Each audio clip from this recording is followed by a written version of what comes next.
Joining us now is Toni Sacconaghi, Bernstein senior research analyst.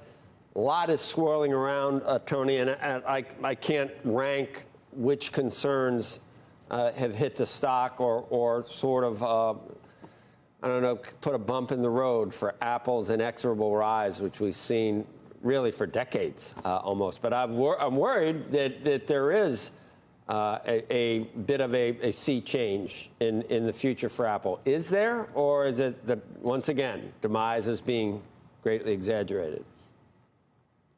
Good morning, Joe. There are a lot of factors swirling around Apple today, but I do think the core of the business is fundamentally intact. This is a company that has 2 billion devices in its installed base, about 1.2 billion unique users. And they have a capability to develop new products that consumers want to go and try. Now, the Vision Pro is expensive, and it's not going to be a mass market product for several years. But Apple has the brand and cachet that consumers will embrace new products and, equally importantly, embrace new services. And that platform of 1.2 billion users isn't going anywhere. And Apple has the opportunity to leverage that going forward. And so I think if I had to sort of dimension the next 5 years, the last 10 years, Apple's grown earnings at about 12% compounded earnings, revenues about 6%. I think the next 5 years will be more muted. Maybe revenue will grow 4%, earnings will grow 8 or 9, but that's still pretty good particularly for a company Apple size. In the past, we've seen, and we've pointed out, the legacy tech companies of their era seem to miss out on the next major movement in technology. And now the worry with Apple is maybe that could happen with AI. But does Apple have to lead AI, or can it just use AI to enhance the way it deals with its 2 billion devices that are already out there? It seems like it could be in a more advantageous position than some of the other companies we think about in the past. So, Joe, you raise a great point that if you look at the leaders in technology every 20 or 30 years, they change, and the risk of platform disruption is real. And I think that's why you see Apple taking steps to try and be a leader in wearables with the watch and with the Vision Pro going forward. I think AI is certainly a really important transition point in technology. I think it'll be one of the most significant forces, both societal and technologically, for the next 20 or 30 years. But I do agree with your assertion that Apple has this powerful installed base, and the question is, can it use AI to add more value to that installed base? And I think it can. We're seeing AI phones launched in the marketplace. Google has some, Samsung has some. We think that Apple will have AI-enabled capabilities in its next phone coming out in September.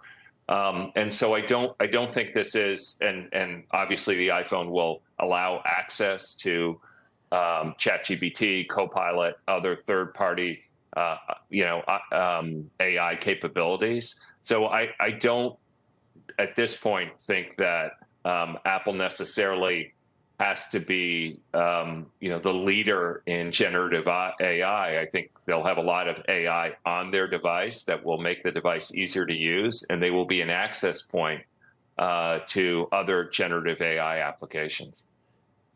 I mean, I don't know what the market cap was in Apple when we said, what's next? What about a car? Well, that's not going to happen now. What about this? What about that?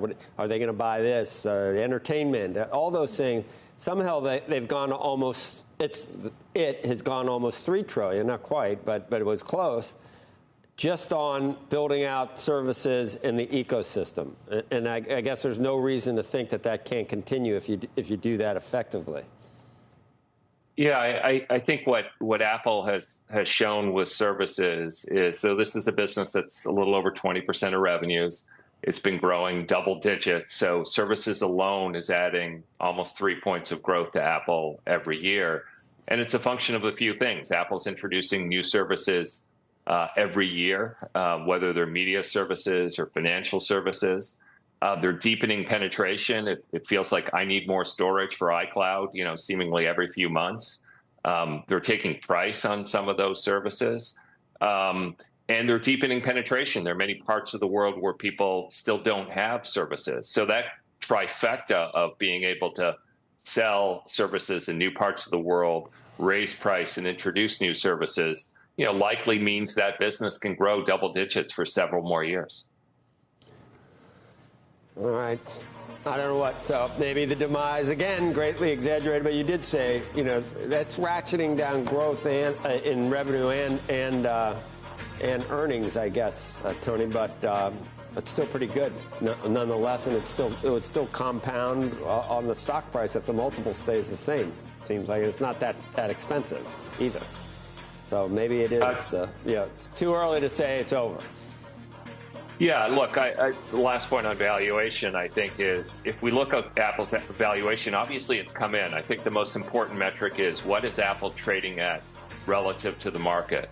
So the 5-year average is about 1.3 times on a price to forward earnings basis. 6 months ago it was 1.5 times. Now it's 1.3 times. So it's at its average valuation over the last 5 years.